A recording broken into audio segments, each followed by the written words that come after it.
에스겔서 29장 오늘 17절부터 21절까지 이 내용을 통해서 수고한 대가, 수고한 보수라는 그런 제목으로 은혜를 나누고자 합니다. 29장의 1절부터 16절까지 이 내용은 애굽 심판에 대한 하나님의 말씀이 소개가 되고 있는 내용이죠. 그래서 1차 애굽은 바로 큰 악어 그리고 갈대 지팡이 이렇게 묘사하면서 애굽은 반드시 심판받아야 한다 하는 그 내용을 1차 에스겔 선지자를 통해서 하신 그런 메시지라면, 오늘 17절부터 21절까지 이 내용은 이제 어떻게 어느 시기에 애굽이 멸망을 당하게 되는가 하는 구체적인 내용을 소개를 하고 있습니다.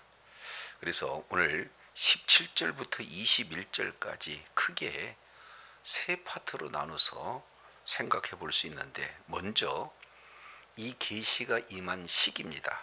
이 17절 내용을 통해서 보면 27째 해 첫째 달 초하루에 여호와의 말씀이 내게 임하여 이르시되 그랬습니다. 하나님께서는 애굽 심판에 대해서 거듭 에스겔 선지자를 통해서 예언하고 계시는데, 오늘 그 시점이 27년 1월 1일이다 이렇게 지금 말씀을 하고 있죠. 이것은 바로 이스라엘 백성 1차 바벨론 포로, 그리고 이어서 2차 바벨론 포로, 여호야킨 왕이 바벨론 포로로 끌려간 이후 27년입니다. 그리고 이 애굽 심판에 대한 내용을 1절에는 10년 그랬으니까 약 17년 후에 다시 애굽 심판에 대한 내용이 선포되어지는 내용이 되겠죠. 그래서 충분히 애굽 심판에 대한 그 예언과 그 속에서 17년이 지난 지금 오늘 17절에 하나님의 말씀이 임하고 있으니까 충분한 회개의 기회가 주어졌다 하는 그 내용을 살펴보게 됩니다. 그래서 하나님께서 에스겔 선지자를 통해서 이제 애굽에 대한 마지막 심판 예언을 말씀을 하고 있는 내용이 되겠죠. 자, 그런데 이 내용을 가만히 살펴보면은 누구를 통해서 이 애굽이 심판을 받게 되어지는가, 18절부터 20절까지 아주 구체적으로 기록이 되고 있습니다. 자, 18절 내용을 보면, 인자야 바벨론의 느부갓네살 왕이 그의 군대로 어디를 치게 할 때에, 두로를 치게 할 때에 크게 수고하여 모든 머리털이 무지러졌고 모든 어깨가 벗겨졌으나 그와 군대가 그 수고한 대가를 두로에게서 얻지 못했다. 자, 이 내용은 이미 우리가 여러 차례 살펴본 내용대로 하나님께서는 이 예루살렘뿐만 아니라 두로의 심판의 도구로 하나님께서 누구를 선택하셨습니까? 바로 바벨론 왕 느부갓네살 왕을 내 종 이렇게 표현을 하고 있죠. 그래서 그때 가장 강력한 이 바벨론 왕이 심판의 도구가 되어서 예루살렘을 먼저 칠 것인가, 아니면 두로를 먼저 칠 것인가, 이런 상황 속에서 점을 치게 돼서 먼저 선택되어지는 예루살렘을 치고 그 이후에 어디를 쳤습니까? 두로를 쳤어요. 잘 아시겠지만 이스라엘의 북서쪽에 해당되는 그 내용이 두로와 시돈, 이것은 잘 아시겠지만 해상 무역의 중심지가 됩니다. 그러니까 경제적으로 굉장히 윤택해요. 무역을 통해서 얻어지는 재물들이 굉장히 막대합니다. 그런데 가만히 이렇게 따지고 보면은 두로 왕은 굉장히 교만했다. 왜 그렇습니까? 물질도 많고, 그리고 해상 무역의 중심지가 되어지고, 특히 무역을 통해서 얻는 그런 재물을 통해서 국가, 국방력을 매우 강력하게 진행했습니다. 그래서 실제 그들이 거주하고 있는 것은 해변이지만 뭔가 전쟁이 이루어지게 되면 어디로 피신한다고 그랬습니까? 섬으로 피신해요. 약 800m 떨어지는 그곳에 바위섬이 있는데 모두가 다 바위섬으로 피신하게 되어지는, 그러니 천혜적 난공불락의 그런 어떤 성이기 때문에 비록 나라가 작지만 경제적으로 탄탄하고 그리고 천혜적 요새지가 되기 때문에 아무도 넘볼 수가 없습니다. 그러나 그 많은 부여를 약탈하기 위해서 호시탐탐 강대국들이 노리게 되지 않습니까? 그런데 오늘 바벨론 왕 느부갓네살이 두로를 치는데 아주 작은 나라예요. 그런데도 불구하고 무려 전쟁 기간은 13년 이렇게 진행이 됐습니다. 그러니까 육지에서는 싸움이 등하지만 해전에서는 그런 싸움의 경험이 없죠. 그래서 그들은 바위섬으로 도망가니까 어떻게 하겠습니까? 그때부터 이제 엄청난 그런 노동의 대가를 치르게 되어집니다. 그래서 두 가지로 이렇게 나타나죠. 18절 하반절 내용을 통해서 보니까 모든 머리털이 무드러졌다. 여기서 무드러졌다 하는 이 내용은 물건을 짊어지거나 이고 이렇게 나를 때 마지막 이 머리카락들이 어떻게 돼요? 아예 쪼개지고 끊어지는 그런 현상이 나타나게 되잖아요. 그래서 마침내 뭐가 되는 겁니까? 머리털이 없는 대머리가 되는 거예요. 그만큼 많은 돌이라든지 많은 흙이라든지 이것을 이용해서 이렇게 전쟁에 임하고자 하는 그런 수고 때문에 나타나는 그 결과가 머리털이 다 무르들어졌다. 그리고 그의 어깨가 다 벗어졌다. 그만큼 과중한 그런 노동으로 그 수고의 대가를 치러야 했던 그 기간이 무려 13년이나 진행이 되었어요. 근데 문제는 18절 하반절 내용을 통해서 보니 그와 군대가 그 수고한 대가를 두로에게서 얻었다 얻지 못했다? 얻지 못했어요. 결국 오랜 기간 내에 두로라고 하는 그런 나라는 패망을 갖게 됩니다. 그러면은 고대 전쟁에서 이 패망한 나라의 모든 물품은 다 노획물이 되어야 되지 않겠어요? 근데 그 기간이 13년이나 되다 보니까 어떤 현상이 나타나느냐? 웬만한 부유한 자는 이미 그 재물들을 해외로 다 빼돌렸다는 거죠. 그렇기 때문에 정작 이 두로 나라를 정복을 했어도 그에 따른 소득이 얼마 없어요. 다 빼돌리는 그런 상황이기 때문에 노획물이 없습니다. 근데 그만큼 13년 동안 거기에 지불되어지는 노동력, 그리고 거기에 따른 수고, 그에 따른 모든 물품, 이런 것을 고려했을 때 소득 자체가 아예 없었다. 노획물을 찾았다 할지라도 미미하고 그들이 수고한 것에 대해서는 보수가 없을 정도가 되었다. 지금 이런 표현들을 하고 있는 것을 봅니다. 자, 그랬을 때 우리 하나님께서 어떤 말씀을 하고 있는가? 19절입니다. 그러므로 주 여호와께서 이같이 말씀하셨느니라. 내가 애굽 땅을 바벨론 느부갓네살 왕에게 뭐하리니? 넘기리니. 왜 넘기느냐? 봤더니 19절 하반절 다시 보겠습니다. 그가 그 무리를 잡아가며 물건을 노략하며 빼앗아갈 것이라. 이것이 그 군대의 뭐가 된다? 그렇습니다. 보상이 되어진다. 이렇게 말하고 있습니다. 이 빼올라라는 이 단어를 쓰는데 수고한 것에 대한 대가, 이것이 애굽에서 취한 모든 노획물이 되어진다. 그러니까 결국 하나님께서 하나님의 뜻을 이루기 위해서 바벨론을 쓰시게 됐고, 그 바벨론은 하나님의 뜻을 이루기 위해서 먼저는 두루를 쳤는데 수고한 것은 맞지만 수고에 대한 대가가 없어요.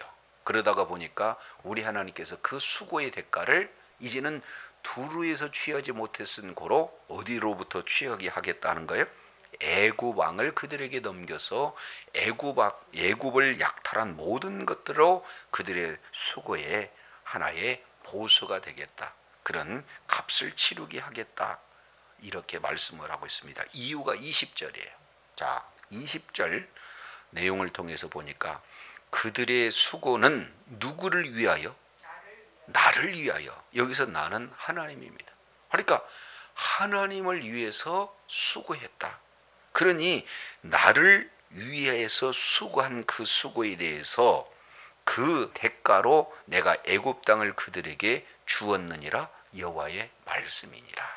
자, 그러면 여기서 이제 우리가 생각해 볼 수 있는 내용이 크게 몇 가지 살펴볼 수 있는 그런 내용인데, 여기에 나라가 첫 번째는 바로 예루살렘이 나오고, 그리고 두로가 나오고, 그리고 또 애굽이 나오고, 그리고 바벨론이 나와요. 그런데 이 예루살렘이 지금 의지하고 있는 그런 대상은 하나님이 돼야 맞잖아요.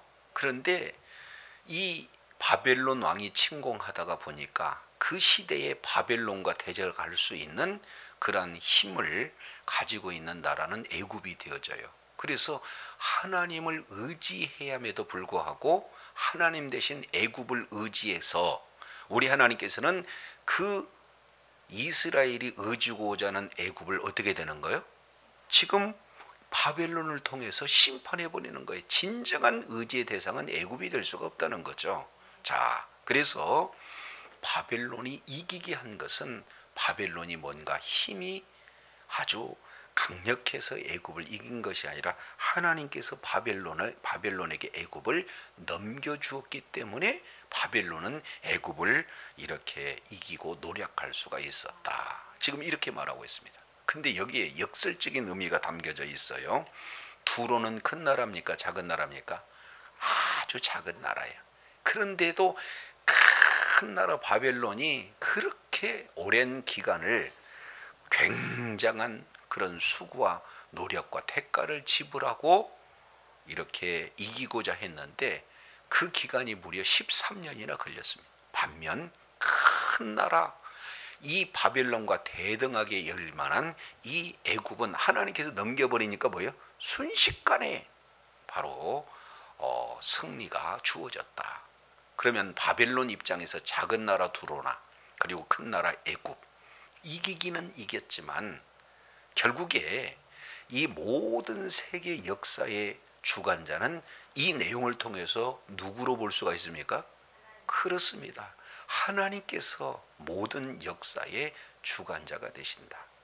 그래서 이 세상의 역사는 이런 흥망성쇠를 계속해서 이루고 있지만 그 역사 배후에는 하나님의 놀라우신 섭리가 그대로 지금 담겨 있다는 거예요. 그래서 하나님께서 시대로 어떤 나라를 하나님이 쓰시는 도구로 이렇게 이루느냐에 따라서 강력한 군대가 되기도 한다라는 사실을 우리가 이제 살펴볼 수가 있습니다. 그러면서 참 특이한 것은 자 18절 상반절에 이런 표현을 하고 있습니다.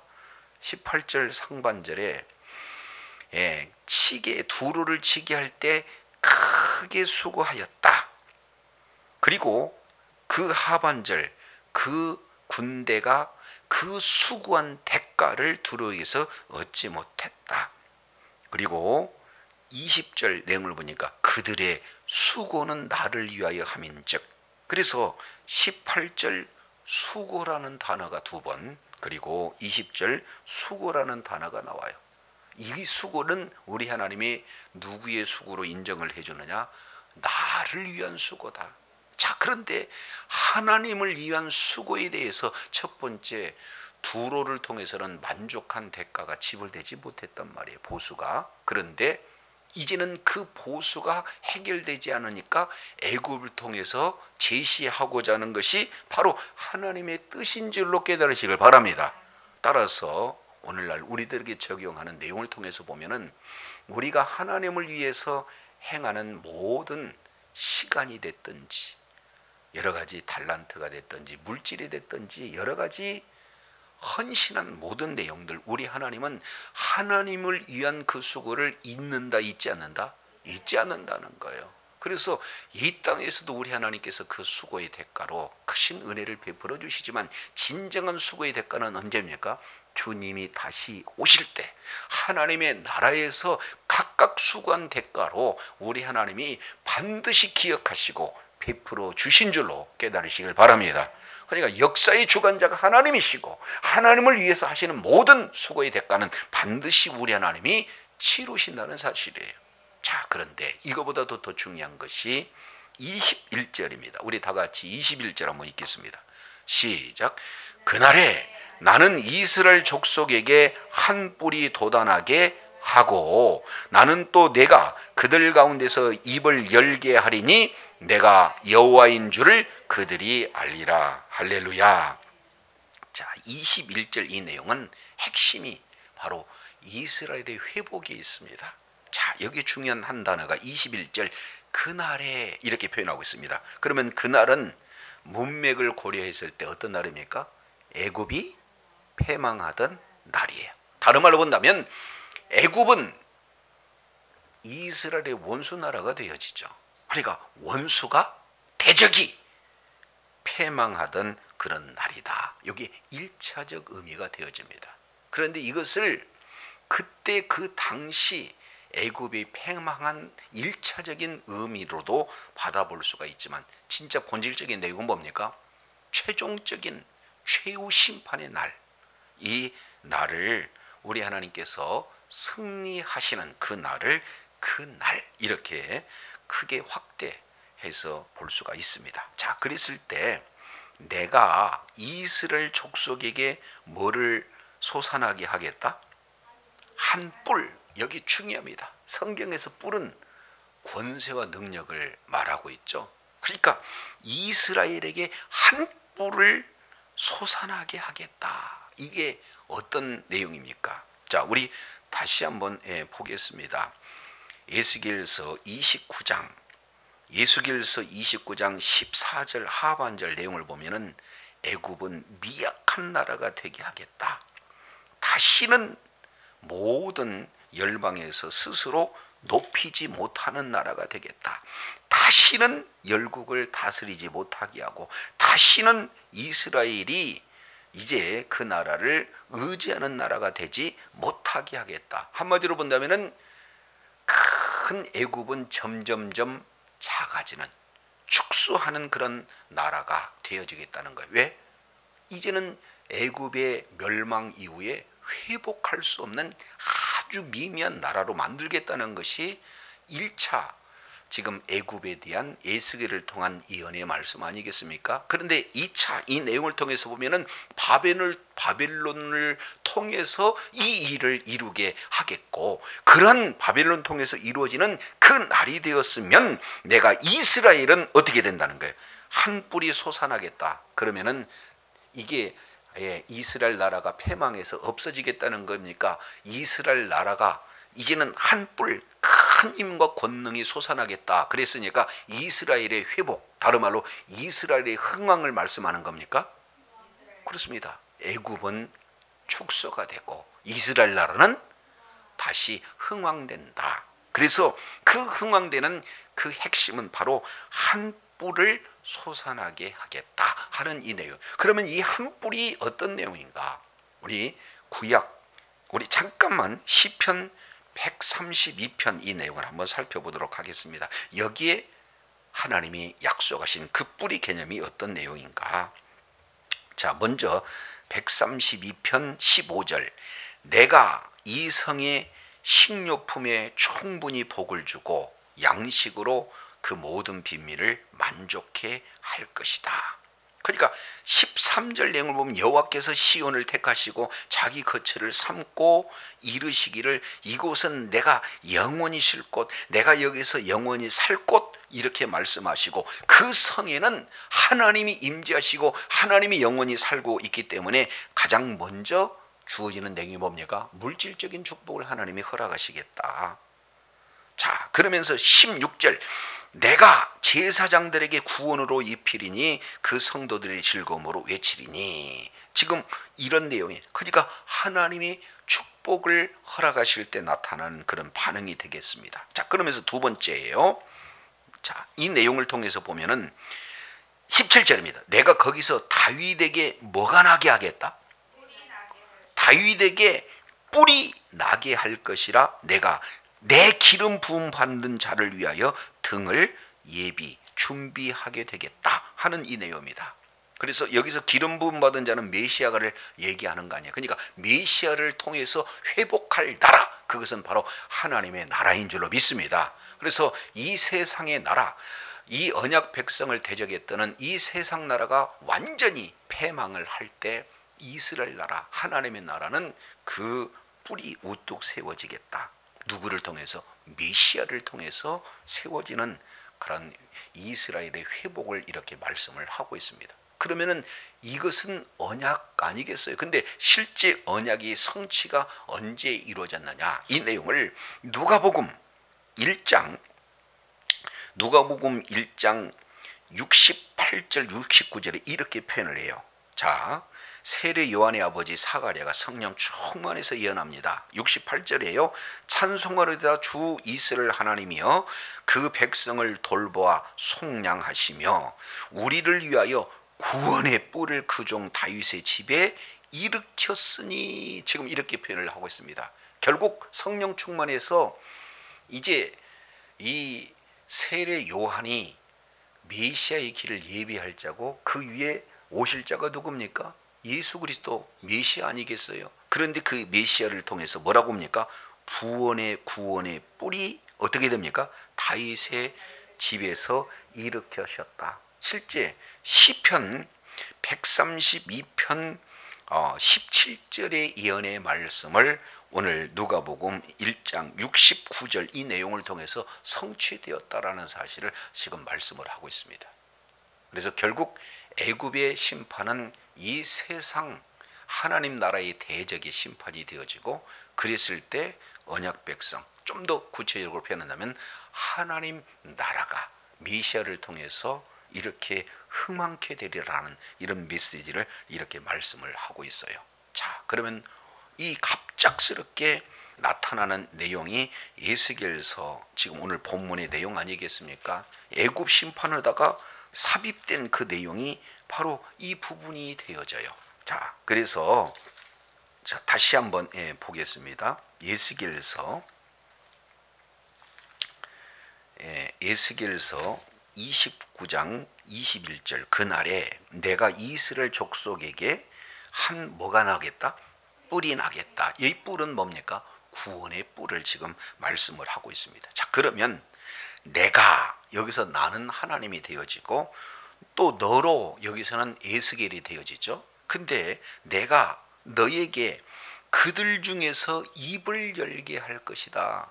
여기서 그들은 누구냐? 지금 예언의 말씀을 선포했을 때 그 예언의 말씀을 듣는 청중들을 지금 말하고 있습니다. 그러면 이제 구원의 애굽의 멸망이 되어지고 이스라엘이 이렇게 흥왕하게 되어진다는 그 메시지가 이제 너를 통해서 많은 청중들에게 의해서 선포되었을 때, 자, 그들의 반응은 나를 여호와인 줄 알리라. 그러니까 결국 하나님의 말씀이 그대로 이루어지는 것을 통해서 보면은, 하나님께서 하신 말씀을 이루는 것을 통해서 보니 하나님은 바로 언약을 지키시는 신실하신 하나님이시구나. 그들은 모두가 다 안다라는 사실을 보게 됩니다.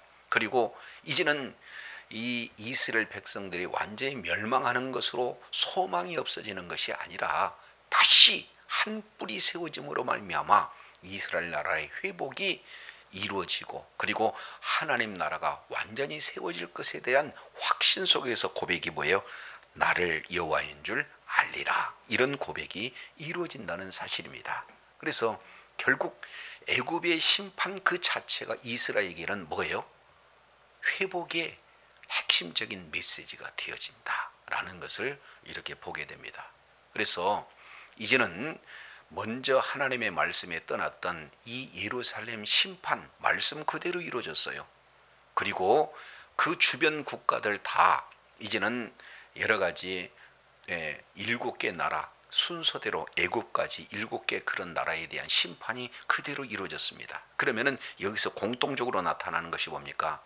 그들은 나를 여호와인 줄 알리라. 계속해서 이 심판을 통해서 심판의 메시지가 이루어지는 것을 통해서 하나님이 하나님이 되심을 그들은 고백을 한다는 거예요. 자, 그러면 크게 세 가지 내용을 우리가 살펴보면은, 먼저는 우리 하나님께서는 이 이스라엘만의 나라가 아니라 온 우주 만물을 창조하시고 창조된 모든 세계를 오늘 또 살아계셔서 통치하고 계시기 때문에 모든 인류의 역사에 그 배후에는 하나님의 섭리가 있게 되는 줄로 믿습니다. 따라서 우리 모든 삶의 걸음걸음, 우리가 한 걸음 한 걸음 걸은 것 같지만 우리가 걷는 모든 역사 가운데 하나님의 섭리가 있음을 깨달으시길 바랍니다. 두 번째, 하나님을 위해서 바벨론 왕 느부갓네살 이방인이다 할지라도 하나님의 손에 붙들려서 하나님을 위하여 일했던 그 모든 내용에 대해서 우리 하나님이 대가를 지불했던 것처럼 오늘날 저와 여러분이 예수 그리스도를 믿는 믿음으로 주의 뜻을 이루며 주님 나라 확장하는 일에 귀하게 쓰임받았다. 결단코 우리 하나님께서 잊지 아니하시고 그 보상을 상급으로 우리 하나님이 허락하여 주실 줄로 믿습니다. 그리고 마지막 최후의 우리의 고백은 어떤 내용이 되어지는 거예요?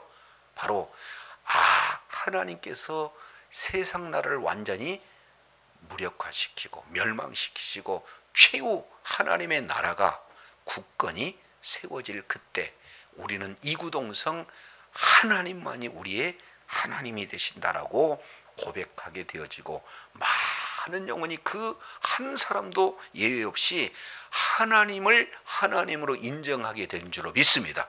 그래서 그날 우리에게는 반드시 이렇게 회복의 날이 있을 수고 그날 반드시 하나님으로부터 보상받는 날이 있을 거고 그날 하나님을 알지 못하고 하나님을 이렇게 등진 인생은 심판이 있다는 사실을 저와 여러분 기억하시고 정말로 주님 오시는 그날 최후의 승리자가 되어 하나님 앞에 존귀하게 쓰임받는 주의 사랑하는 자녀들이 다 되시기를 예수 이름으로 축원합니다. 기도하겠습니다. 하나님 아버지, 애굽의 심판에 대한 내용을 에스겔 선지자로 하여금 1차 이렇게 선언하셨을 때 애굽은 악어와 같다.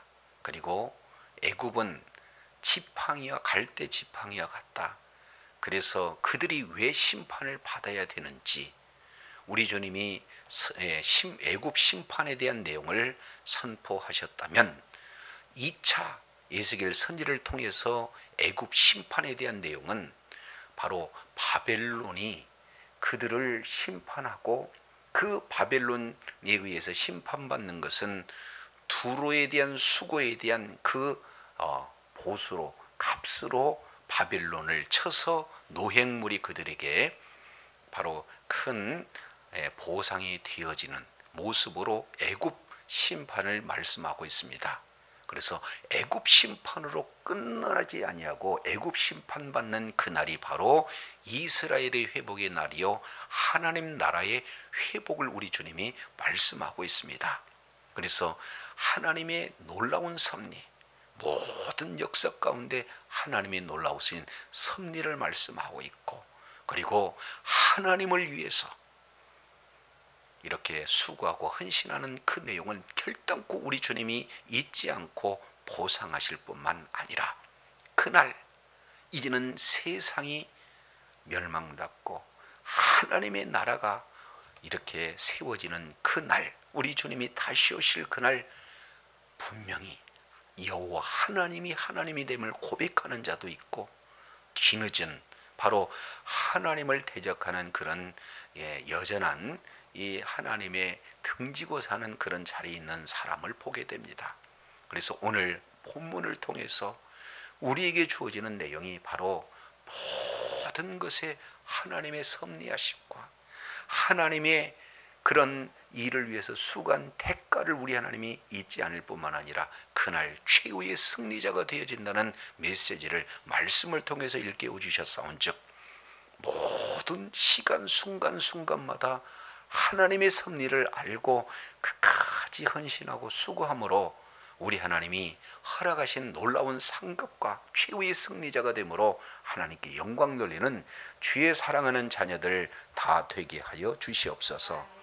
예수 그리스도 이름으로 기도드립니다. 아멘.